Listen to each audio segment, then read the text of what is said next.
मां काली की कथा हिंदू धर्म में एक महत्वपूर्ण स्थान रखती है, जो न केवल शक्ति और साहस का प्रतीक है, बल्कि विनाश और सृष्टि के अनूठे मिश्रण को भी दर्शाती है।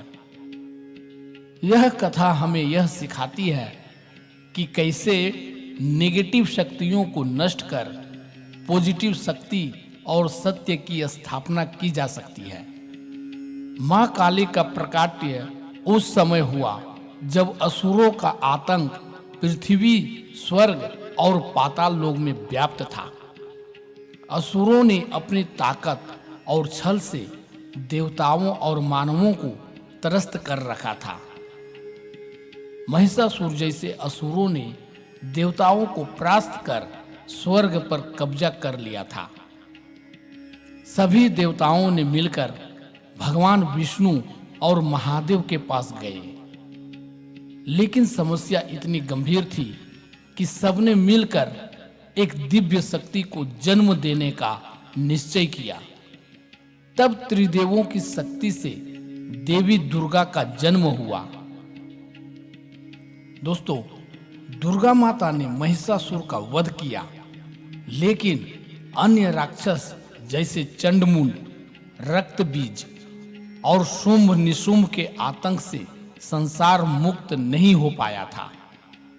तब मां दुर्गा ने अपनी भ्रीकुटी से या भौं से मां काली का आह्वान किया। मां काली का रूप अत्यंत भयानक था। उनका रंग काला, गले में खोपड़ी की माला और हाथ में खड्ग था। उनके 4 हाथों में से एक हाथ में तलवार, दूसरे हाथ में असुर का कटा हुआ सिर, तीसरे हाथ आशीर्वाद मुद्रा और चौथे हाथ वरदान मुद्रा थी। उनकी आंखों में अपार क्रोध था, जो संसार के सारी बुराइयों को नष्ट करने के लिए था। दोस्तों, रक्त बीज एक ऐसा असुर था जिसके खून की हर बूंद से एक नया रक्त बीज पैदा हो जाता था।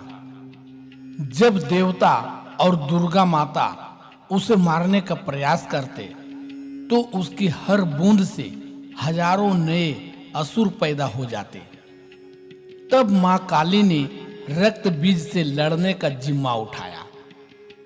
उन्होंने अपनी जीभ फैलाई और हर उस बूंद को पी लिया जो रक्त बीज के शरीर से गिरती थी। इस प्रकार उन्होंने रक्त बीज का अंत किया और उसे पूरी तरह से समाप्त कर दिया। दोस्तों, चंड और मुंड भी अत्यंत बलशाली राक्षस थे, जो शुंभ और निशुंभ के सहयोगी थे। मां काली ने अपने क्रोध में आकर इन दोनों का वध किया और उनके सिर मां दुर्गा के चरणों में अर्पित किया। इस कारण से मां काली को चामुंडा भी कहा जाता है, अर्थात चंड और मुंड का नाश करने वाली देवी। इसके बाद शुंभ और निशुंभ ने मां काली को चुनौती दी। उन्होंने सोचा कि वे मां काली के रूप और भयंकरता से डर कर जीत जाएंगे, लेकिन मां काली ने उन दोनों को भी भस्म कर दिया। उन्होंने शुंभ को तलवार से काटा और निशुंभ को अपने पैरों से कुचल दिया। शुंभ और निशुंभ के अंत के बाद मां काली का क्रोध शांत नहीं हुआ। उनका तांडव इतना भयंकर था कि संपूर्ण संसार विनाश के कगार पर आ गया। वे अपने क्रोध में सब कुछ नष्ट करती जा रही थी। यह देख सभी देवता भयभीत हो गए और भगवान शिव से सहायता की प्रार्थना की। भगवान शिव मां काली के सामने लेट गए ताकि उनका क्रोध शांत हो सके। जब मां काली ने अपने पैरों के नीचे भगवान शिव को देखा, तो उन्हें एहसास हुआ कि वे अपने क्रोध में अंधी हो गई थी।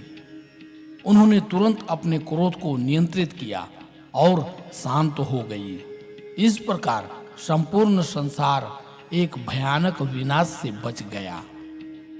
माँ काली की कथा हमें यह सिखाती है कि संसार में जब भी अधर्म, अत्याचार और अन्याय का बोलबाला होता है, तब शक्ति का रूप माँ काली प्रकट होती है और उन बुराइयों का अंत करती है। वे न केवल विनाश की देवी है, बल्कि वे सृजन की भी देवी है। उनका काला रंग इस बात का प्रतीक है कि वे अज्ञान और अंधकार को समाप्त करती है। उनकी माला और कटा हुआ सर यह दिखाते हैं कि अहंकार और अज्ञान का अंत निश्चित है। दोस्तों, माँ काली की पूजा करने का अर्थ केवल शक्ति की पूजा नहीं है, बल्कि यह भी मान्यता है कि हमें अपने अंदर के नेगेटिव जितने भी हैं, जैसे कि अहंकार, क्रोध और अज्ञान को समाप्त करना चाहिए। माँ काली हमें यह सिखाती है कि सच्चाई की राह पर चलते हुए हर प्रकार के अंधकार का सामना किया जा सकता है। वे हमारी आत्मा की सुरक्षा करती है और हमें हर परिस्थिति में सत्य, साहस और धर्म का पालन करने की प्रेरणा देती है। इस कथा से यह स्पष्ट होता है कि जब भी संसार में बुराई और अन्याय का अंधकार बढ़ता है, तब माँ काली की शक्ति का आह्वान किया जाता है और वे उस अंधकार को नष्ट कर सत्य और धर्म की स्थापना करती है। धन्यवाद। अगर ये कहानी आपको अच्छी लगी तो वीडियो को लाइक करें, इस चैनल को सब्सक्राइब करें और अपने मित्रों को भी ये वीडियो शेयर करें। धन्यवाद।